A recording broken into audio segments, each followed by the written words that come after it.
A very key point here, when someone lands on your web page, you've got roughly 30 seconds to engage that consumer.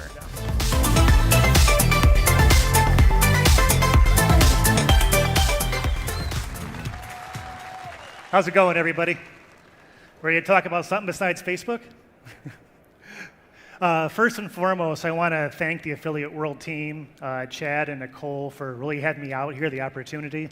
All the diligent work they put into putting on an amazing conference like this. I mean, there's hours and hours and months of work for this. So big round of applause for them, please. All right. So again, my name is Joe Burton. I've been in the native marketing marketplace for about 15 years now. Got my start working with a company called Pulse 360. Some of you old timers may remember them.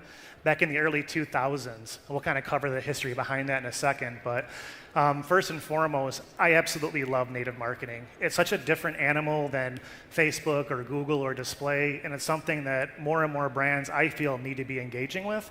And I think you're going to see a tremendous increase in that over the next 5 to 10 years. So what is native marketing really? And this is a Joe Burton definition, so feel free to steal it.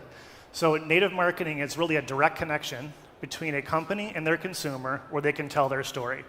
That's very different than a Facebook ad. That's very different than a Google ad. It allows you to really put your side of the story out about your product or service and tell it in the way that you want the user to see it. So again, I want to kind of briefly cover on the native marketing history. I'm very short on time, so I'll fly through this, but I think it's important for everyone to understand where it came from and ultimately where it's going to be going here in the next couple of years. So native was born really from content distribution in the early 2000s.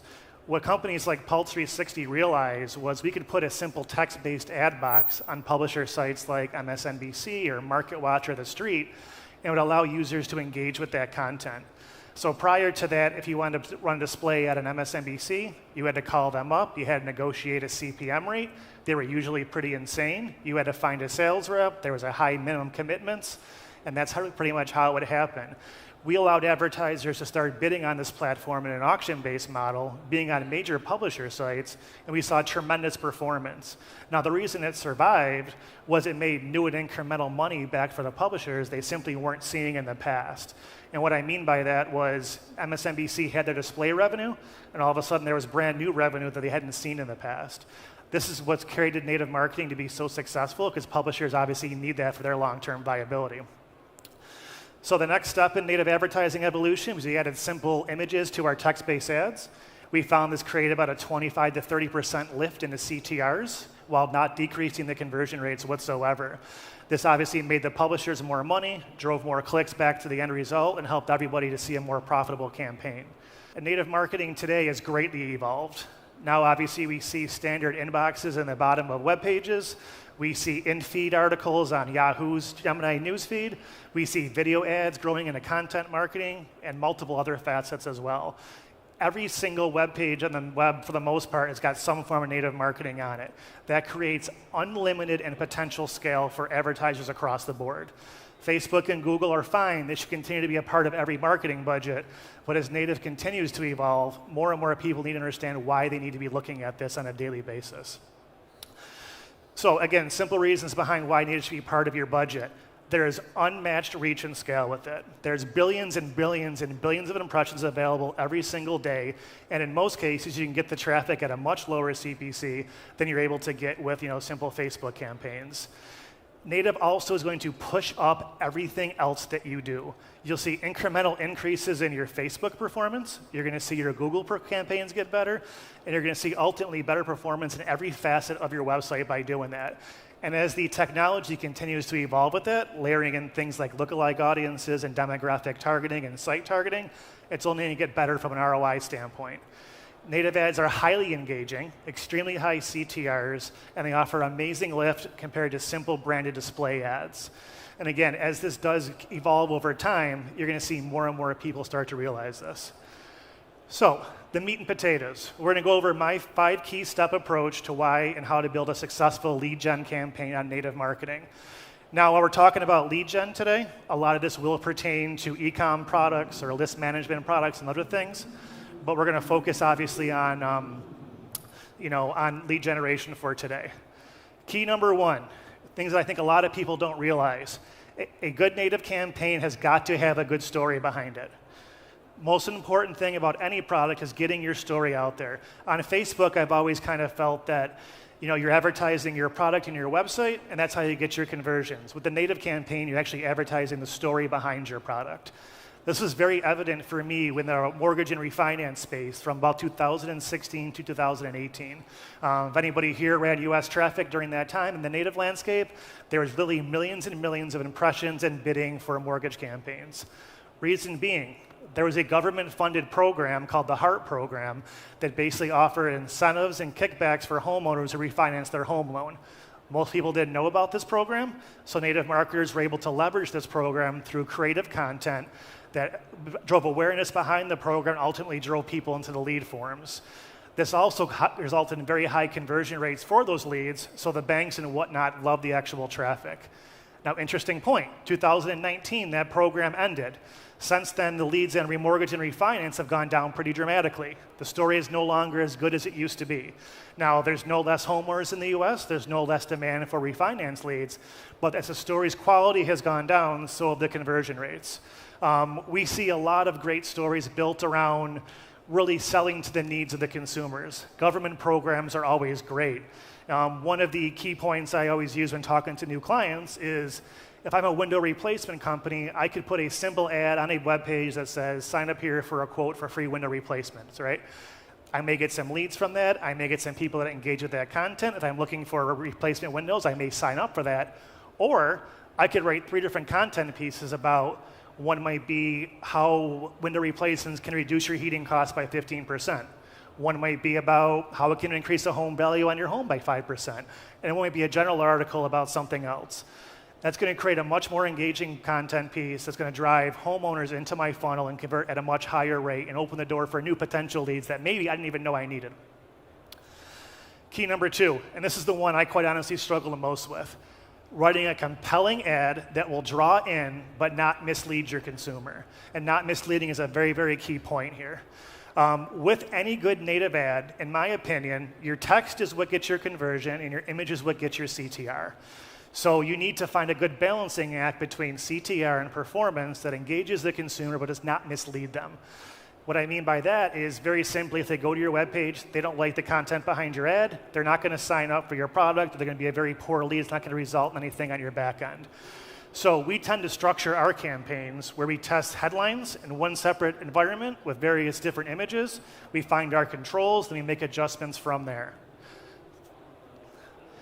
Key number 3, an engaging pre-sale page. And this is, again, where things do differ from your Facebook and your Google strategies.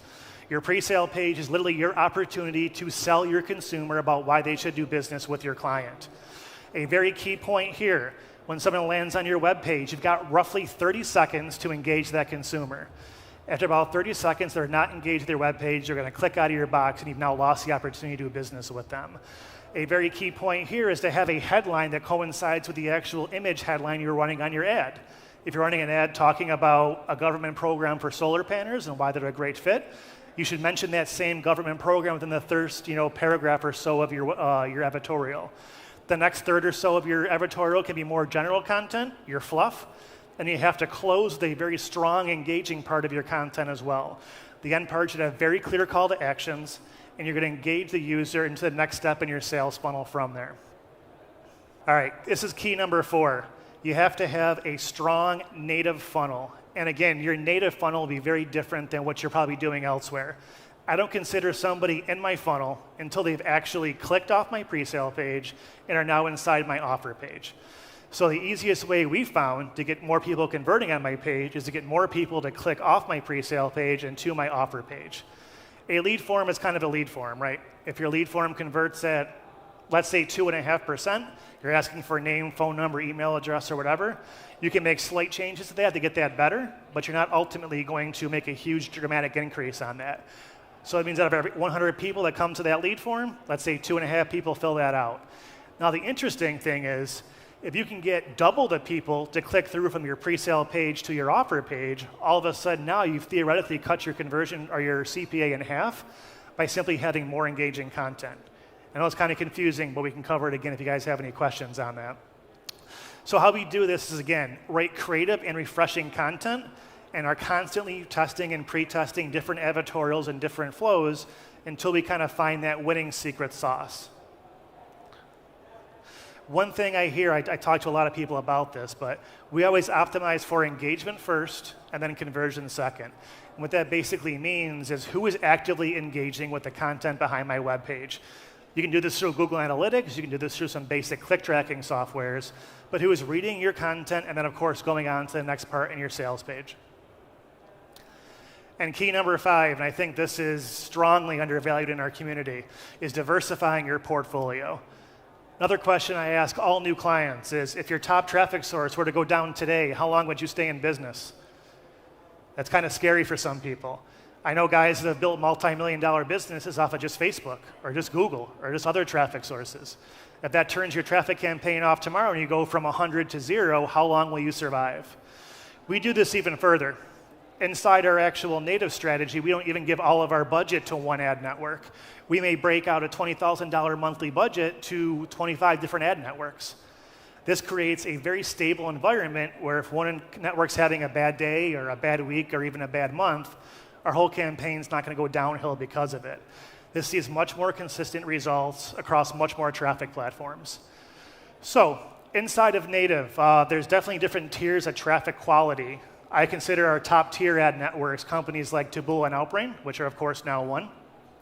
Companies like Yahoo, Gemini.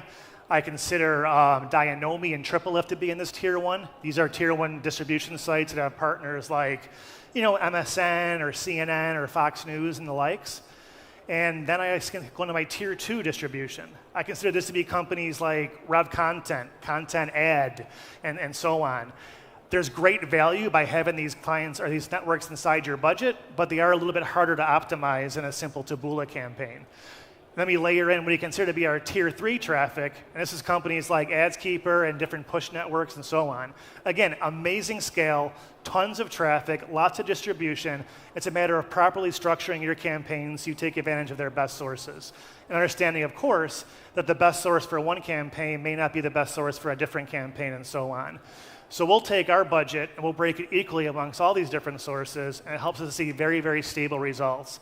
And we're always testing to find new networks and new traffic sources to offer back to our clients. So I think this is really the biggest benefit at all about native marketing. And this is something that I think a lot of people don't grasp. You have to think outside of day 1 conversions. And what I mean by that is really pretty simple. With Facebook, with Google, there's a media call to actions. A lot of your sales are going to happen the first day you get the initial traffic from it, right?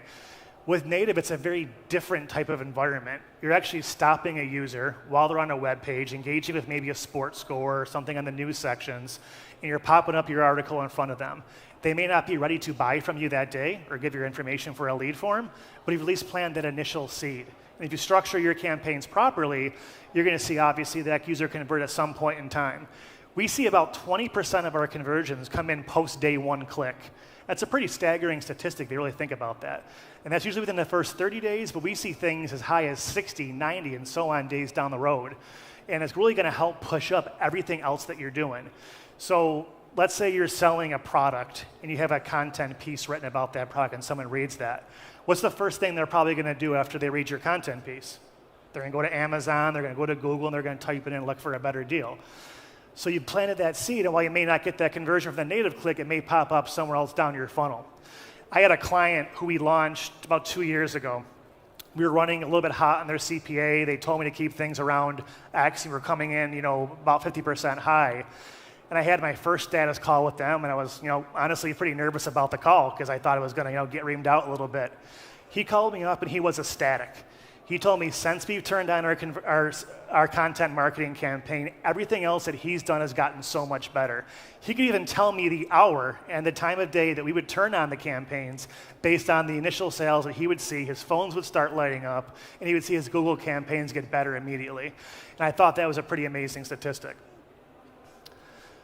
So here is a typical native funnel in the way most of us advertise things. We've got our native ad. We drive them to a landing page. We drive them to then an offer page, and then we hope that they convert on that, right? Pretty simple stuff. You can only optimize what you can see, and you hope to make improvements on CTR or engagement rate to increase your performance on, obviously, your landing page and your conversion page. Here's what my native funnel looks like. Every single time a user hits one of my pages, I'm collecting their data as in many possible ways, right? So I've still got my native ad, I'm still drawing them in, but I'm dropping a marketing pixel on their page, I'm dropping a push notification on their page, I'm dropping an audience pixel on their page. I'm seeing if they want to follow and engage with my social media, and I'm hopefully getting to see a push with my branded content as well. And then if all else fails, I'm going to collect their email address, and hopefully we can sell them something down the road. This means even if I lose money on a native buy up front, I can use that data to make money down the road. And then I take all that data and I bucket it into separate sub-campaigns for not only the existing clients, but also new clients as we sign them on. So we know that a click from this user was a homeowner, he was 45 plus, he lived in this certain area. And when a new client comes up that maybe matches that exact same demo, we're going to push that content out to them at really, a fraction of the cost it would normally be. This helps us to be immensely profitable on campaigns, even if we are losing money on the upfront ad costs for it. So, again, we talked about this, but it's properly monetizing every single click as it comes in. Are you leveraging push notification traffic? Are you getting email submits? Are you collecting that email submits and dropping it into simple drip campaigns? I'm amazed at how many people don't use an email follow-up responder series behind their campaigns. To me, that baffles my mind. They have all these email addresses sitting in a box somewhere without really any work behind there. That should be free money you're adding on top of everything else that you're doing. Are you also getting your content to engage from a user standpoint? Are you building that audience out? You can do a lot of things with various DSPs out there by building out audience segments based on, again, user behavior, understanding the age, affinity, the likes, the dislikes, the monetary values behind that. One thing I tell a lot of clients as well, I think most people would agree that the remarketing campaigns they run on Facebook are kind of their bread and butter. That's where they see the best ROI and the best performance. Let's say a Facebook click is maybe costing you $1, $1.50, $2 a click in some cases, a little more now because we're in a busy season. You can probably get that exact same click on native for a fraction of the cost. Drop in a simple remarketing campaign on Facebook and pick up that sales throughout the day. If you do this and do this effectively, it can really help increase your bottom line. If you're basing everything on, again, that day one conversion and what's happening there, it may not be as easy to see that data coming in. But if you're looking at the entire ecosystem behind things, I think you're really going to see a big cost benefit behind that. And that's kind of the initial questions I had, guys. I was hoping to do a lot of Q&A, see what you guys had. I know native's different for a lot of people out there, so I think we'll bring out the Q&A session, and we can ask anything you may have about, are you struggling on native, what kind of questions you may have, and so on. Thank you, Joe! That's amazing. Thank you so much. All right, let's take a deep dive. We'll take your questions, open up Slido again. You know the chaz, you know how it works.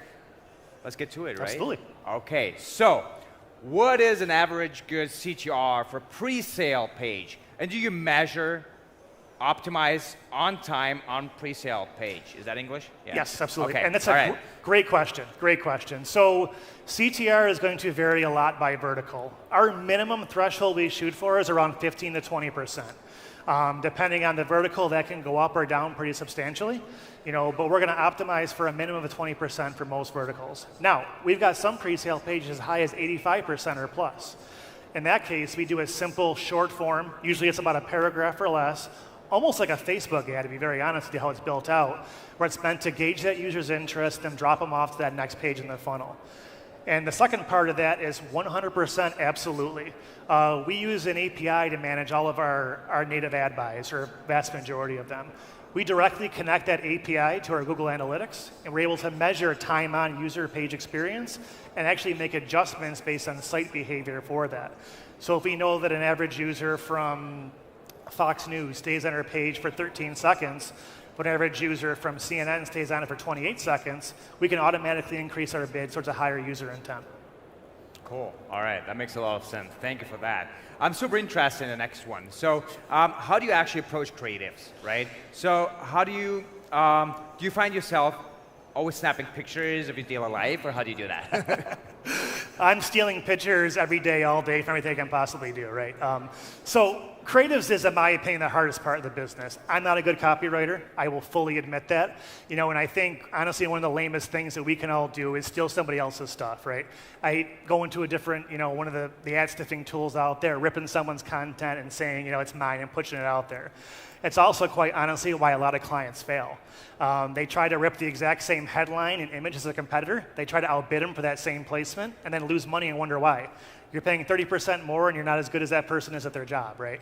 Are they the one innovating that content? So we are constantly testing new angles. We're constantly testing new images until we find our sweet spot. And then we're taking those images and headlines and trying to make them better by constant adjustments and innovations.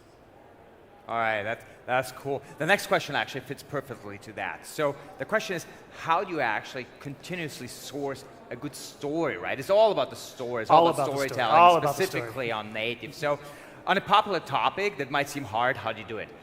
We try to stay very topical. What's going on in the news, what's going on in the marketplace, right? I mean, number one thing is you always have to sell to a need. If there's a certain need for a marketplace, we obviously sell to that. We ask questions from our clients and then use those questions to build our content from.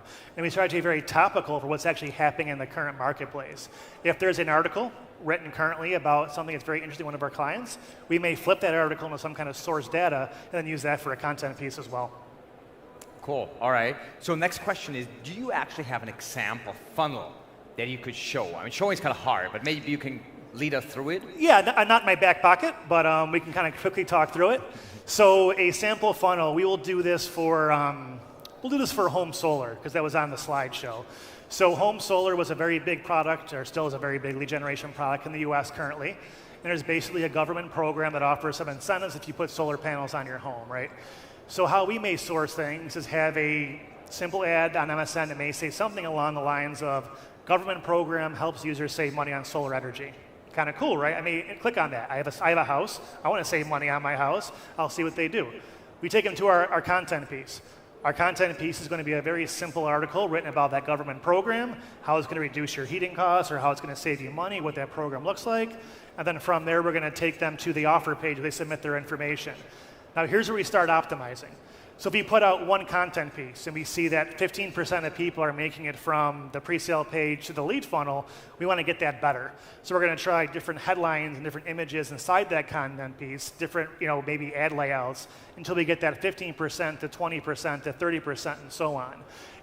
What I think is interesting about our industry, right, is every time somebody lands on one of our web pages, we have the opportunity to sell them on our service. We can fail 95% of the time and still be profitable. Yeah. That's interesting. What if we could fail 90% of the time or 85% of the time and so on? So always trying to get better by making that funnel stronger. All right, cool. So next question. Do you have a framework for creating pre-sale pages? You just mentioned them, obviously super important. Do you have like a specific template that you could give to people? Yeah, we do. We did kind of cover this on slide 3 or whatever it was. We'll go over it again. So again, you have about 30 seconds when somebody hits your pre-sale page to engage that user. So the first third of your article has got to be your sexiest point in the article. What's going to drive that user in? Why should they engage with your product? What's different between you and someone else in the marketplace, right? Very, very important. Then the next third, again, can kind of be your fluffer, your information, your boring stuff, and then you got to close the very clear call to action. You want to have enough call to actions on the web page, hyperlinks, click buttons, things like that, without overdoing it, right? I mean, you can obviously layer it with 100 different buttons on there, but that's not going to help your quality whatsoever. There's a lot of different template builders out there that are pretty innovative. I can actually answer questions about those specifically. You guys have questions. But that helps people that maybe aren't designers to break into native by having a basic template to use against them. So the next one, I actually like that question. I like the framing. So what's actually the difference between native ads and online PR? Not much, believe it or not. And that's actually a goal of my company, is to get more brands to embrace the fact that with a native campaign, you can do PR for your company overnight. And more importantly, you can control that PR and how it goes out. So with kind of a PR piece, we're getting off on a tangent here, I think it's very interesting. You put out a news feed, you hope Yahoo picks it up, you get some distribution on that. With native, you can actually control the sites it shows up on and design a content piece written just how you want it. And then more importantly, you control the sort that was on it, you can control that traffic source. Right. That's pretty cool. A lot to learn here. Okay, let's do a couple more. I'm super interested. So let's see what comes up. What are the services you're using for retargeting, push, email, and so forth campaigns? Sure. Give it like a full spectrum them if you can. Yeah, so for retargeting, we do a lot of different things. We target a lot through different DSP sources. There's a bunch of them out there. Zamanta, Centro are a couple, for example. We also remarket through Google whenever possible. There's AdRoll out there. There's Criteo out there. A lot of different placements for sure. Also, a lot of the different individual networks now offer remarketing. Taboola has remarketing. Rev Content's got remarketing. Outbrain's got remarketing. And they're actually starting to offer, and it's getting pretty good, audience building, lookalike targeting, just like Facebook can. Upload 1,000 email addresses and kind of let it find similar audiences for that. For push, we use a bunch of different networks as well. We use Pushnami for one. We buy in Propeller. We actually monetize our traffic through a company called OneSignal or Push. With them, you can drop users on your page, and then you can obviously remarket to those users, and then market third-party products to them as well. And then we do a bunch of different ad buys on push traffic sources as well. And email is an internal system we use, so it's something we built internally. All right. How do you keep track of that? It's a lot of work. I mean, like multi-channel on such a broad spectrum is a pain in the fucking ass to track. I mean, you go nuts about that. There is no truth, right? It's all about attribution. How do you do it? It is. So what's really hard is when we only control one aspect of a client's business, right? Let's say we only run their native stuff. Well, we may be running, let's say, 10% hot on a CPA target, and they'll complain about that. And then you point it back and say, well, how is Google doing this month? And they'll be like, well, we're having a great month, actually. Well, attribution is not always going to be that day one conversion, right? So it is hard. I consider a good media budget like an ecosystem. Everything feeds off each other. And when it's healthy, everything makes everything else a lot better. Yeah. Attribution is not perfect yet. There's some Google Analytics and things you can do to kind of get a feel for it, but I will admit it's not perfect. We also do some stuff on dedicated domains. Where we'll say, hey, this domain is only our domain. Let us only run traffic to this domain. Therefore, any attribution from that domain theoretically came from an ad buy that we would have done. Cool. Let's take 2 more questions. So, next one. Do you see any specific verticals that naturally work with native ads? Yeah, I mean, again, lead gen has been great for us. Lead gen is probably our bread and butter. We've been doing leads in various verticals for years. Again, a story is of course key, but it's a lot of different things. Anything that's quick call to actions, email submits work really well on native marketing. We do a lot with high-end financial products as well. Things that may cost a user $400 or $500, but there's a very high-end intent behind that as well. And then, like anything else, health and beauty has always been strong. Really anything that has a strong, good story behind it, can be a pretty good fit for that. This time of year is also e-com. I mean, what's the sexiest toy this summer? What are you advertising for, the newest, coolest gadget? There's a lot of companies out there making a lot of money by doing that. Year-round's a little bit tougher. Advertising a gadget in March or April is the same as advertising it in December, but it absolutely can do very well. Okay, so how does it actually compare to display? A lot of people say display is dead for a good reason. Yeah. I remember like the first display ad I bought, 2004 actually. I remember those days. Even back then it didn't perform. But anyways, native is a different story. Yeah, so it's very, very different. I think display is dead or dying, right? And I've always asked, why wouldn't Ford, for the new Mustang, buy a native content piece on ESPN versus running it 300 by 250 on the right rail and paying $25 1,000, right? Yeah, to me, it makes no sense. But again, it'll get there. Display is kind of being kept alive by brands and agencies that don't quite, get it yet, but it's a dying thing. Right. So native is different because, again, it's an engaging ad and content piece, but people know it's an ad, which I think is very interesting. Yeah. People know they're reading an ad. They know there's an ad at the bottom of the page. They still feel compelled to engage with it because of what it is. Native CTRs are like 80% higher than standard display ads. It's an insane difference between the two. And on top of that, the engagement is better, and the long-term viability is going to be a lot better. I mean, I haven't ran a display ad in 10 years. Yeah. That's how I got my start. I did a lot of display advertising back in the day. All right. Should we take one more? Take some, yeah. I love extra time. Let's do one more. Final question. So, how do you structure a headline and image tests? So I break everything out on my side. If I'm building a campaign inside Taboola, I have the headline be my control, and I only run that headline in that campaign. Then I do variations of the images inside that same control. Once I find my winning image, let's say I have an image of a house, that's my winning image, I'll take that image and I'll change the image and do a controlled test against that house. So I may make it black and white, change the hue, add a layover, all the different things to try to get that intent. Now once I have it working, I put it in a box and forget about it and let it sit there and start testing something new. One thing I used to make a lot of mistakes with early on in my career was I'd mess with it too much. It'd be up, it'd be working, I'd be like, well, I'm going to put one more ad in there to make it a little bit better. And the whole campaign would go to hell, and I'd be like, what the hell happened? Well, leave it alone if it's working. All right, well, that's experience all of us had, I guess, and that's important. So thanks for sharing some fails here as well. It was amazing having you here. Thank you, Joe. Thank you, guys. Appreciate it.